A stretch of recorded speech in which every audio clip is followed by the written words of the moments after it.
Welcome to your Rally Point podcast. Organizations need a reason to exist, and people need a reason to care, but none of it matters if you can't connect the two. This podcast is where nonprofits, advocacy groups, and mission-driven organizations discover their rallying point.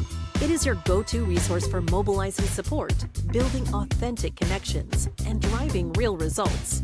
So grab your coffee, get comfortable, and let's rally together to create the impact you're meant to make.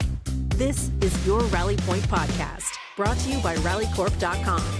Hello, everybody. Welcome back to your Rally Point podcast. James here with Jack. Hello, Jack. Hey, happy Thursday, I guess it is, for this podcast. It is a Thursday, one day away from a Friday. Yeah, and for us, it's a holiday tomorrow. That's right. 4th of July is tomorrow. We're going to be blowing up some stuff, I think, right? Yes. Well, I'm a Texas boy, so I always blow stuff up. Yeah. And I've done it since I was a little kid, so. That's great. I love it. Independence. And so, Jack, right off the bat, we need to talk about what you did this morning, because you sent me a text. You're going to be a few minutes late because you were Crabbing.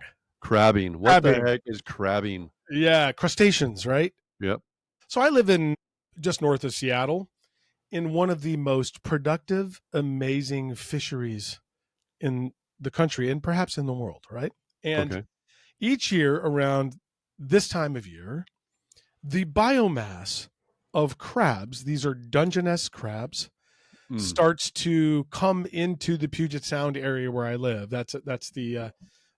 We live internally in a sound, like it's called Puget Sound. And so it's a tradition for many people to get out on the water and drop some crab pots. So we put, and I'll keep it not gross, but we age all kinds of things like chicken and everything else. And we let it sit outside for days and get all smelly because that's what the crabs love. And then you put them in these pots.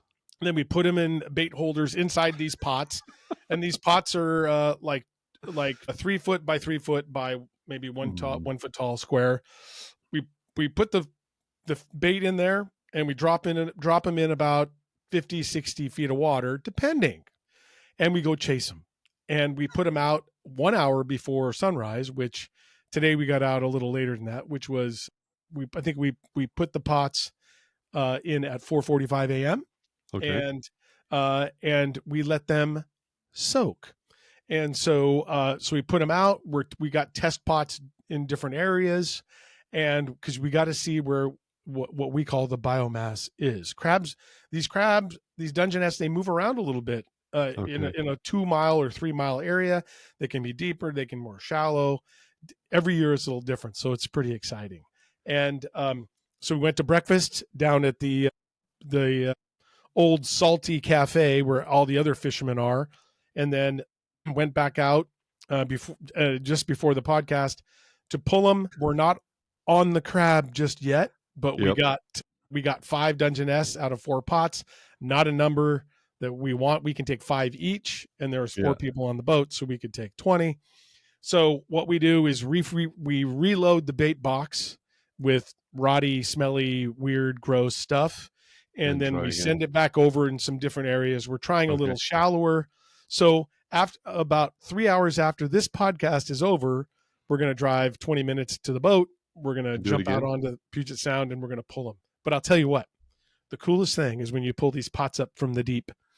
And we don't have these things called pot pullers. We just we do them, manually. Right? You're pulling these things up, and you see them come up from the depths, and the water's very clear here, so you can see them about 20 feet down.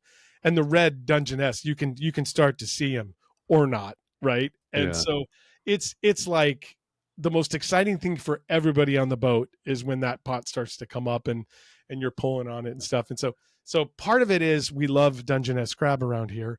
But part of it is just the excitement of chasing them, figuring out the science of where they're at, the tides, the currents, and all that. So we have a great time. So if you know somebody from Seattle, ask them about Dungeness crab, and if they eat it or like it, because it's a delicacy too. It's wonderful. Yeah, no, we get it. We eat them here, but that is amazing. So as you're talking, I'm thinking this applies to how we find donors. I think we have to bait the bucket, and they move around too a little bit, don't they? Oh boy, and sometimes you get, like today, we got, basically 1 or 2 in each pot, and you don't know why.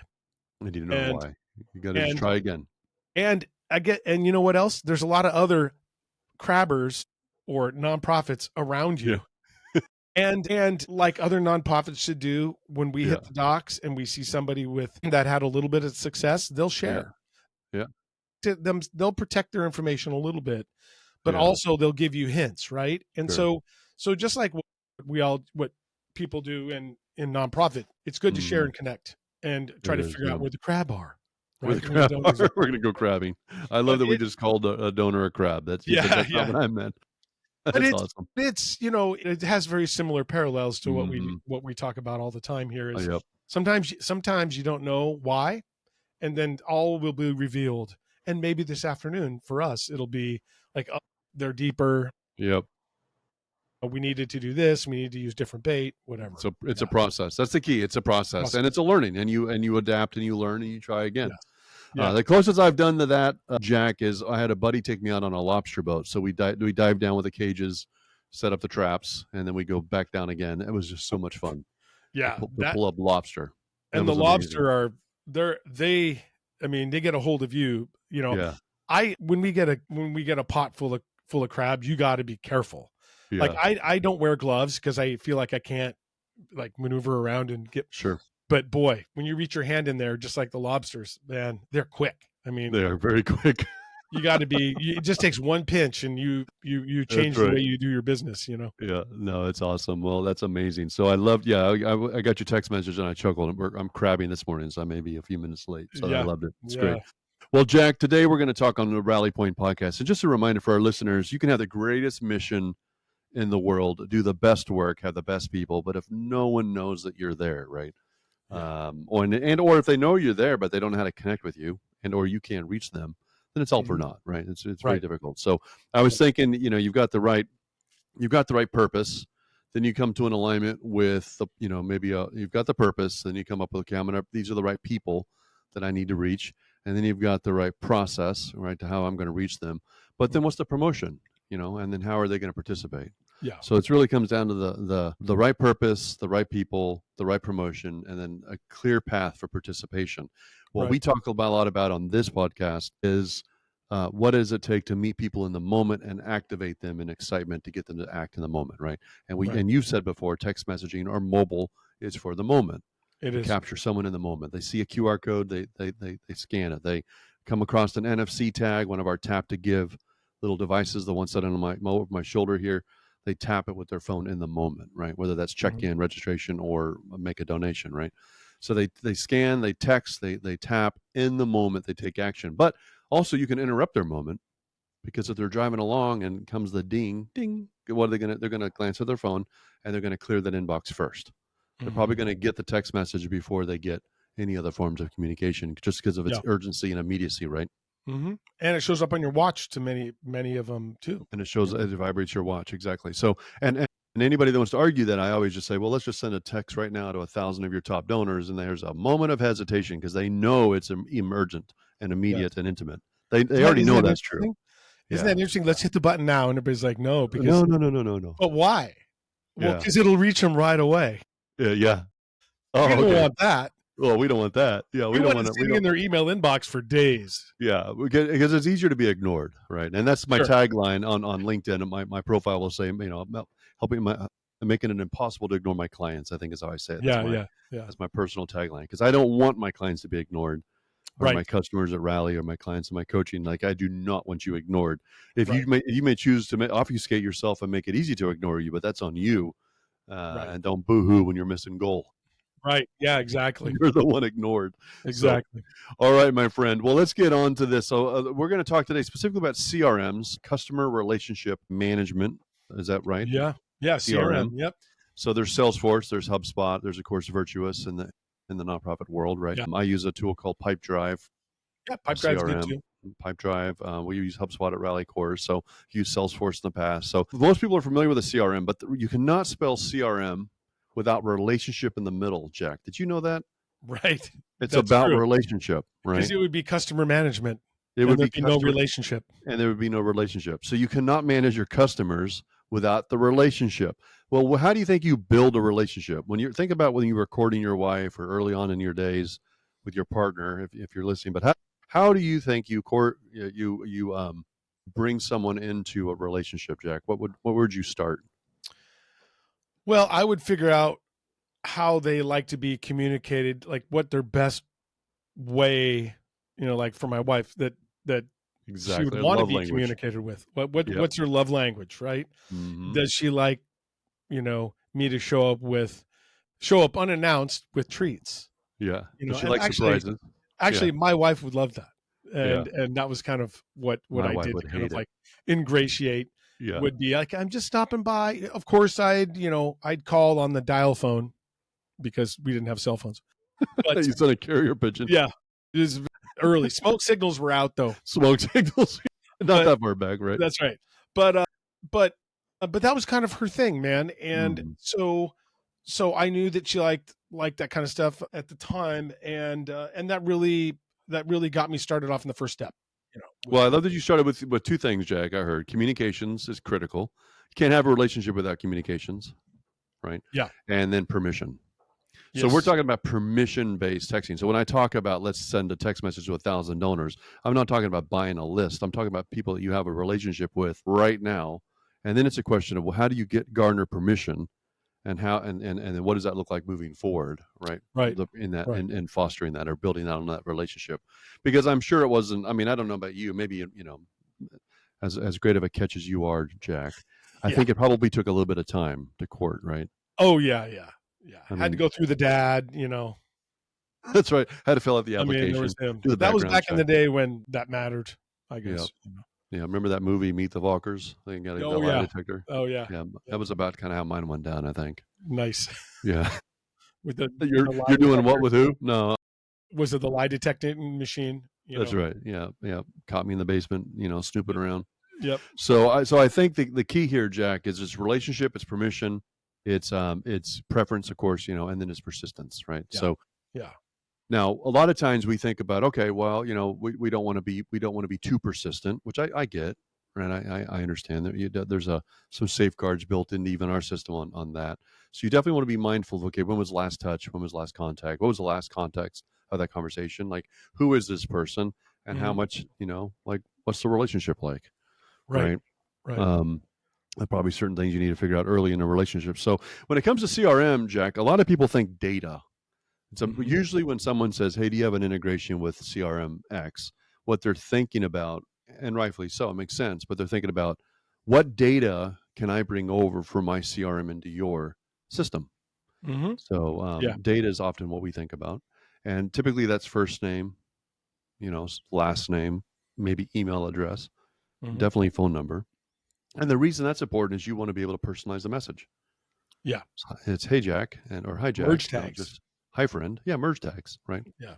So a texting tool or an email tool allows you to personify or get permission, or rather personalize the message would be, I think, critical. But something else that we've started doing with our integrations is bringing over the total giving amount, how much they've donated in their lifetime. So the lifetime giving amount, so that we can surface individuals who may give smaller gifts one-off, but give them over a long period of time, right? Sure. Some CRMs like Virtuous captures, and Fundraise Up does the same, captures consent on some of their forms. So there's a flag for opt-in or opt-out on text messaging, right? So of course we bring that over. And then the last gift, as amount as well as date. Right. But custom fields, bringing that in, that's important for not only personalization, but also segmentation. Right. Like a custom field, like, did they attend the gala? That's right. Like if you had if you had a list of donors, and then all of a sudden you knew, like you're trying to, like, who do I text? Yeah. Like I'm trying to figure this out. And all of a sudden there's a custom field, but there's a field in there that has information exactly that to act about on. What event they went to. That person went to the gala a month ago. Well, there's my answer. But if you don't have the data, and if you're not synchronized with your source of truth, and we talked about this when we transitioned our company, or your company, when we transitioned Rally over to HubSpot, we use that term, more frequently, is like it's our source of truth. And your source of truth, your CRM, needs to be talking to other things that you do. Yep. And that's kind of like the simplest way I could say it. Mhm. And as I look at other systems, and I'm kind of a geek when it comes to like CRMs and data, and you and I have done this a lot. Mhm. I often thought, like if we're trying to work with somebody and get them to use Rally's texting platform, right? And we say, okay, now you have this and it's Mhm. great. And let's send a message to your 1,000 people. Sometimes, it's not really our business to dive into what CRM they're using or how Sure. they're using it or their discipline. But Mhm. sometimes I look at them and I go, you don't really know the 1,000 Mhm. people that you would send it to, because They don't know where the to start. systems aren't talking, Mhm. So in your email system, for example, in Mailchimp, you might have 11,000 email addresses. Mhm. But do those people really mean anything to you? Are you tied together with your HubSpot or your Salesforce? Sure. If not, Rally, Mailchimp, Mhm. or iContact, or whatever you use for your email. Or if you use your CRM, is your data clean? If you use your CRM to send emails, fine, but it still applies. Like Sure. how clean is your data, and how much do you share your data? Mhm. And I'll tell you, it's easier now than ever before. Yeah, Like with definitely. Rally, we have so many little integration Mhm. points. By the way, if you're not tuned up on this, they're called integrations, but it's Mm. really how one. It's like if you meet a person on the street and they speak Spanish and you speak English, and Mhm. you talk to a person, you said, "Hey, can you stand in the middle between me and that person speaking Spanish that I And don't understand, interface, interpret. and translate it and pass that information to me?" That's Mhm. what these little integrations do. And you can, Mhm. every system has them. They've had them for 20 years now. So you need to be using your source of truth, and it needs to feed your very, very important donor data to the engagement platforms that you're using. Yeah. And this is exactly. And this is important, I think, Jack, for three reasons. Number one is sharing data allows for context, which is, of course, segmentation at the Yeah. simplest form. Right? I can personalize, I can segment. So having data in one place. Plus, my team is overworked. They don't have time to upload spreadsheets and Yeah. manipulate data. Like, come on, just connect and then just let it come over. Right. Yes. Yes. So it's time saving, it's simplifying, but also for the second point, Jack, is it's compliance. Because can you imagine unsubscribing from an email from a nonprofit and then the next day or the next week or the next month getting another email from them? How Yeah. frustrating that would be. Yeah, Oh I yeah. unsubscribed, and it's because potentially the teams are using different email tools, or maybe you Yep. transitioned tools but didn't bring over the opt out list. So I would hope that when I unsubscribe an email from one, I'm unsubscribing from all, Yes. which is why that's imperative. Well, texting is the same. Like, it's a compliance issue. If I unsubscribe from if you're sending text to your volunteer system and I unsubscribe, and then you start texting me through your fundraising platform and I unsubscribe, and then you start texting me from your CRM and I unsubscribe. I mean, come on. Yeah. At some point, this is getting ridiculous, right? Right. Right. So it's context, number one. Number two, it's compliance, and then number three, it's conversation, which is the relationship aspect. Yes. Yeah. Because if I'm using all these tools to communicate, and I'm feeding that data to one consistent communication platform, then I can pull up the last conversation. And the cool thing about text messaging, Jack, you can do this on your phone right now. And if you ever lost a loved one, you may have done this, where you've gone back and scrolled the last several Oh conversations yeah. you've had with Yeah. that individual, right? Yeah. You have contact. Everything's right there. You know exactly what was said, Hmm. and there's a natural way to enter that conversation and continue it forward. And that's a great point, is that we do that in our daily lives. I would say that everyone listening to this podcast, or and you and I especially too, that I go back in my text history every day. Yeah. Where's that? He sent me that picture. I know he did. Or the link to some Amazon product that you're buying, Yeah. for someone, right? So, but we don't have that same discipline in what we do for work. Yeah. Like we want our source of truth to have that very important Mhm. information, right? If you Mhm. knew someone attended a gala, or if you knew that they've been giving $250 a month for 3 years, that changes the message Mhm. dramatically, Mhm. versus someone who just gave $5 last week, Yep. or just gave it gives it Christmas Mhm. every year, right?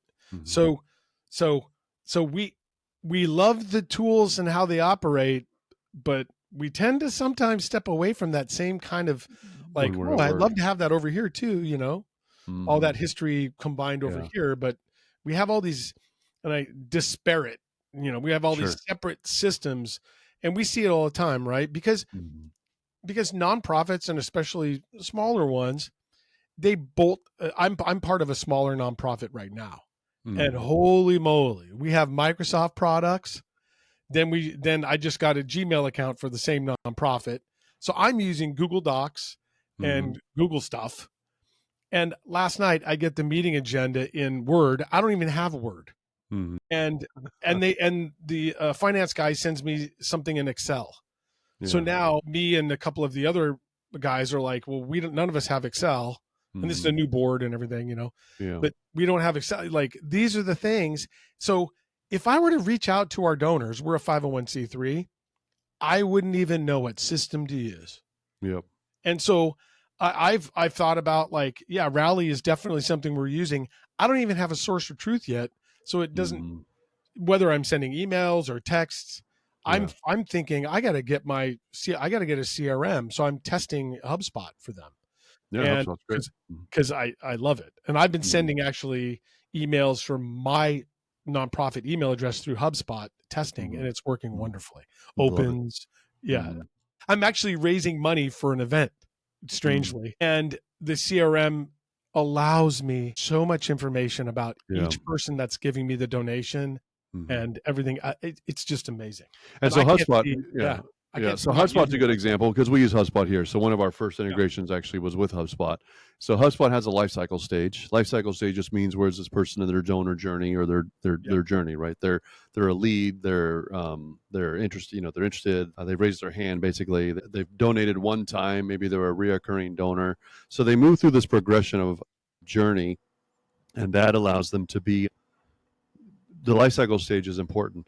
And so then what we do is we trigger text messages or voicemails based on their lifecycle stage. So once they transition from one stage to the next, we send a thank you message, right? Or we invite them to the next thing, or we drop a voicemail asking for a phone call. So one of the things that we do is when you hit a certain stage, we drop a voicemail, a missed call, and say, hey, I'll try you again later, and then trigger a text message. Do you have a minute to talk? Because they moved from, mid-level donor to reoccurring donor. And now they're going to be on the development team radar to reach out more personally, right? So it's just those kinds of little things that where you have a custom field, but I don't have to think about that, Jack. That's an integrate and automate. I just set it up one time, and then my phone buzzes, and I'm like, what is this? And it's Larry getting back to me. And I'm like, oh, yeah. And I click on the link, and there's Larry's contacts. And then I just, okay, Larry's ready to have a conversation. He's a new donor. Yeah. So it's moving people forward without a whole lot of headroom or headspace. And if you think this is what James is talking about, or what we're talking about here isn't that complicated. It's 10 minutes. I have a Zapier. There's an online web-based integration tool that everybody should know about. You don't have to. You don't have to be technical at all. Yeah. And Rally is on this platform where you can integrate with Rally's text platform with any number, 30 plus different CRMs and fundraising tools and things like that. $9. Yep. So I actually went and integrated HubSpot with the Gmail and all this other stuff for the nonprofit I'm working with. And I got a Zapier account, and I pay $9 a month for 3 different integrations. I love it. Good for you. $9. Yeah. So this isn't complicated, but it needs to be done if you have a nonprofit. And Zapier is cool because now it has that AI writer where you just basically describe what you're trying to do, and it just connects it for you. A customer just this week sent me their login, which I don't normally do this, but they were stuck, and I'm like, hey, just send me your login and I'll take care of it for you. And it took me 10 minutes. It was beautiful. Yeah. And then I was able to test it and make sure it was all working. Yeah. But anyway, so we've got new integrations live at Rally. We've just released Fundraise Up native integration. So you just log into the platform, click the icon, connect Fundraise Up, and then voila, all your data starts coming in, right, with your custom fields and everything. No more importing, exporting files. It's just there. And then we can set up preloaded automations around that. Yeah. So that's Fundraise Up. HubSpot's been live for a while now. Salesforce, of course. Classy's been, Classy was one of our first. So they're the Classy one. GoFundMe Pro now. And then, of course, Virtuous is coming online in a few weeks. So we're really excited about that. So James, Can you give an example of a classy form? Like a lot of people watching might have a classy form or a Fundraise Up form, Yeah. and like, what's an integration look like? Now you could integrate those with a CRM, or you can integrate that donation form with Rally, or some of our clients have done, Fundraise Up to like Salesforce, and then Salesforce out to somewhere else. But Sure. but can you describe like just something simple? Yeah, I can. The most common, there's three most common scenarios. Number one is text, this to that, or a tap to text, or a tap to donate, right? So you text to donate, where you text a keyword and you get a classy donation form, or you're walking by at the Balboa Park, for example, they've got these little discs out, and you tap that and you get directed to a donation page on Classy. So it's our tap to donate, our text to donate, routes you to a Classy form. If you were to donate, obviously we hope that you do, but as you donate or when you donate, that data automatically shows up in Classy because the donation is processed through Classy, and then Rally triggers a thank you message, a thank you text message, right? Simple thank you message. So, and so you get the email with the receipt, but then you also get a text message. So the first time you hear from me is a thank you. That saves me. And by the way, Jack, on the new iPhones and Androids, this has been a couple model years now. If you say your name in the text message, Siri will say, "Oh, this is likely Jack." And so now your contact is Jack, right? So if it's Balboa Conservancy or Balboa Park, then it says Balboa Park wants to thank you for your donation. Now your phone contact is Balboa. So any future text messages show up as Balboa Park. There you go. You can send a contact card, which we allow, and you can, of course, register your caller ID, which is better. But even if you don't do those two things, just mentioning your name in a text message makes it now part of the Siri goes, "Oh, this is likely Balboa Park." Yeah. Right. A known person. A known person. Yeah, not spam likely, not unknown caller, but Balboa Park. Yeah. So future text messages come from Balboa Park. Thank you message is the first. And back to context, when you're scrolling through the history of this nonprofit, you have a date and timestamp for that, right? And then a simple automation from there, Jack, is 6 months later, they get another triggered text message, or maybe a year later. And it's what we call our win back campaign. But it's like, hey, remember when? It's kind of a memory.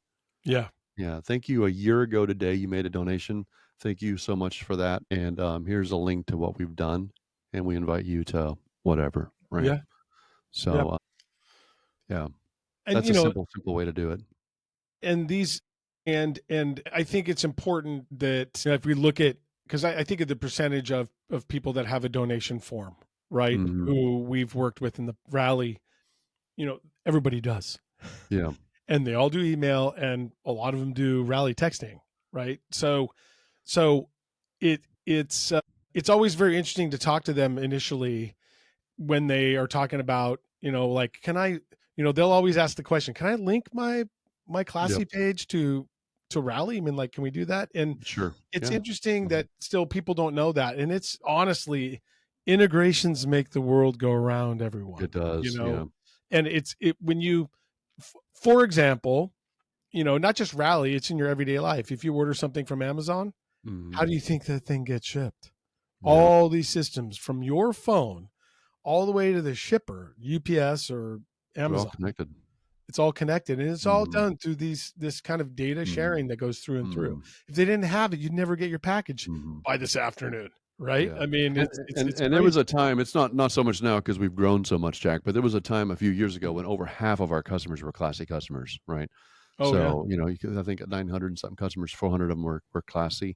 And the reason that was the case is we were one of the first systems that integrate with Classy and Salesforce. And a lot of Classy customers use Salesforce. So, and it's connecting your communications to two tools you're using at one time. Because until we came along, there was the sprint, right? So your volunteers, your past donors, your major donors, your whatever, right? If another department had you in a CRM, and yet there was a donation process through Classy in an event or through a social media post or something, then those two systems were not talking to each other, and you were getting text messages from two different phone numbers. And then came Taxi Live, which is Taxi Live. That's funny. Classy Live, which is awesome. Classy Live allows you to have a phone number during an event for text to give, but that phone number goes offline and it's only for that event, right? Unbranded, not A2P, no advanced texting, just straight up, just one-to-one inbound texting. So what we found is, okay, now you have 3 phone numbers, no consistent record of truth for communication, no context. Yeah. So we thought, nope, we're going to just do one system, one phone number. Even your short code for text to give is in the same platform, so Yeah. that I can click on your name and see every time you texted in any phone number. Doesn't matter. It all comes into one place, which means you opt out in one place. And I can send you a personal message from any number of phone numbers, and it's all in one system. And it's Yeah. all synced back to your CRM, and they can obviously donate through Classy. And since we're syncing from both, we can bring in custom fields with those systems and then create more customized Yeah. messaging. Make And sense? and the great thing is, once integrations are set up, they don't break.